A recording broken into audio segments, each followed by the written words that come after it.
Се договара средба Македонија-Бугарија со присуство на Европската Унија и САД во Хаг за можна деблокада на македонските евроинтеграции. На предстојниот самит на НАТО, владините аргументи ќе ги испорача председателката Силјановска-Давкова. Ова го соопшти премиерот Мицкоски на заедничката пресконференција со Калас, која пак порача дека нема план Б и очекува да успее актуелниот план за Македонија за интеграција во Унијата. Средбата Калас-Мицкоски ја следи Далиборка Демјанска-Цветановска. Далиборка, еве кои се клучните пораки од оваа средба? Да, Наташа, клучната порака беше токму таа што ја спомна и ти, а тоа е дека постои механизам, односно се разгледуваат механизми за деблокада на евроинтегративниот процес на Македонија. Ова е нешто што прв пат беше обелоденето и во јавноста и меѓутоа Калас не сакаше да даде никакви детали.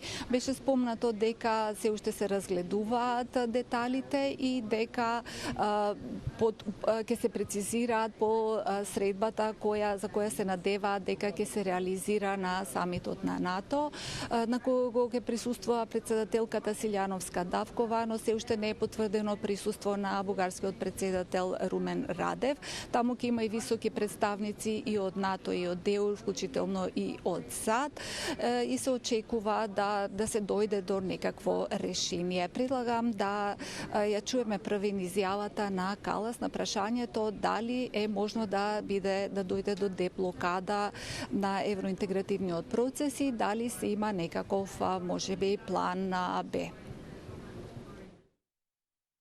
Јасно е дека сакаме Северна Македонија на вистина да се придвижи по овој пат и знаеме дека има пречки на него и тоа го дискутиравме денес, за да можеме да изнајдеме механизми за да се надминат тие пречки.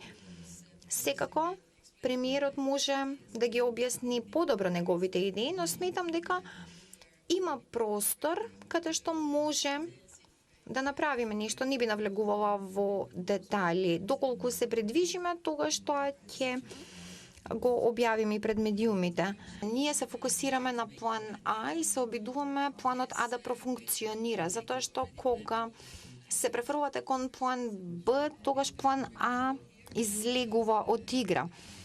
Може би ви звучам како да зборувам шифрирано, но сакам да ви кажам дека се уште се надеваме дека планот А ќе профункционира и ќе биде успешен. Работиме кон тоа, доколку не, тогаш ќе поминеме кон следната фаза.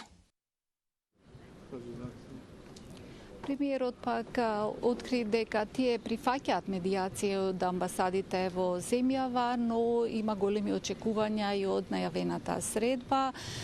Вели дека е добро, за која рече дека добро ќе се подготва. Да ја чуеме и неговата изјава.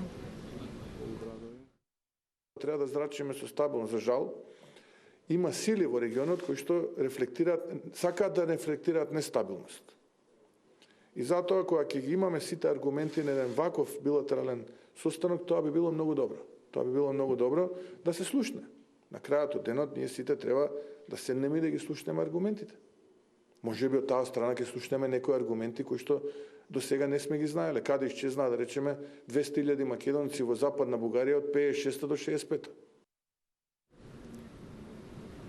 По тетате средбата на Калас и Мицкоски и средбата на делегациите на ЕУ и на Македонија, Калас замина на средба и со незиниот колега Тимчо Муцунски во МНР, каде беше отворен и диалогот кој беше договорен со стратешкото партнерство во ноември минатата година.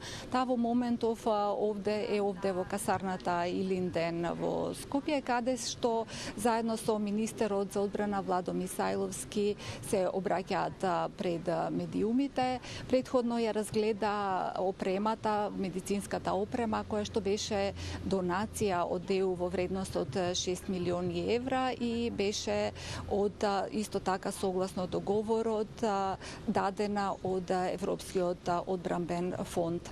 Наташа?